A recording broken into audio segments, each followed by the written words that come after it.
येतात म्हणजे आमचं सरकार येतात पुढल्या 6 महिन्यामध्ये नरेंद्र मोदींचं दिल्लीतलं सरकार डळमळीत होत आहे। अख्ख्या देशाचं लक्ष महाराष्ट्रावर लागलं, या निकालाकडे लागलेलं आहे। म्हणून नरेंद्र मोदी, अमित शहा, त्यांचं अख्खं केंद्रीय मंत्रिमंडळ, गुजरातचं मंत्रिमंडळ हे संपूर्ण राज्यामध्ये फिरत आहे। आम्हाला खात्री आहे की उद्धव ठाकरे यांच्या नेतृत्वाखाली या राज्यामध्ये महाविकास आघाडीचं सरकार येत आहे। बॅग तपासणीच्या मुद्द्यावरून सध्या राजकारण चांगलं ढवळून निघत आहे। उद्धव ठाकरेंची बॅग तपासणी झाल्यानंतर राज ठाकरेंनी म्हटलं की काहींचा रडूबाई असा शोध चाललेला आहे। ठीक आहे, राज ठाकरेंच्याकडे फार गांभीर्यानं पाहण्याची गरज नाही। गेले 25 वर्ष तर रडतातच आहे आणि त्यांच्या रडण्याला काय राज्याची जनता फार महत्त्व देत नाही। सुनील केदार रामटेकमध्ये बंडखोरी करणार आहे उद्धव साहेबांच्या विरोधात काँग्रेसची बंडखोरी होणार आहे रामटेकमध्ये झालेली आहे ना, करायची काय। रामटेकमध्ये काँग्रेस पक्षाचे राजेंद्र मुळूक यांनी बंडखोरी केलेली आहे आणि आम्ही त्यांना विनंती केली की बाबा तिथे महाविकास आघाडीचा अधिकृत उमेदवार आहे विशाल बरबटे, तुम्ही त्यांच्या पाठीशी उभं राहिलं पाहिजे।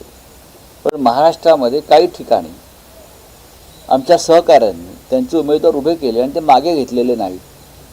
आता त्याचा काय परिणाम होतोय तो आम्हाला पाहावा लागेल। जळगाव जिल्ह्यामध्ये तिकडे पाचोऱ्यात ना, पाचोऱ्यामध्ये राष्ट्रवादी काँग्रेसचे एक उमेदवार आहेत, कोणतरी दिलीप वाघ म्हणून कोणतरी आहेत, त्यांना कोणी उभं केलं आहे मला माहीत नाही।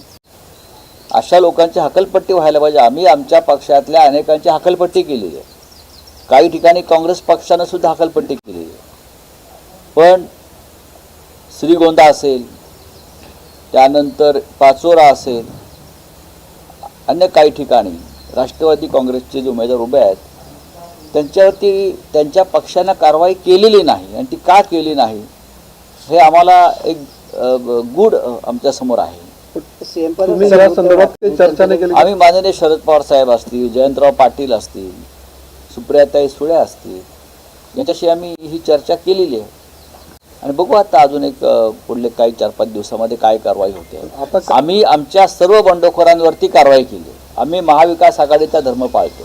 काँग्रेस पक्षानं सुद्धा 20 पेक्षा जास्त त्यांच्या बंडखोरांवर कारवाई केल्याचं माझ्या निदर्शनास आलेलं आहे आणि राष्ट्रवादी काँग्रेस पक्षानं सुद्धा त्यांच्या बंडखोरांवर कारवाई करावी अशी आमची भूमिका आहे, नाहीतर लोकांचा गोंधळ होईल।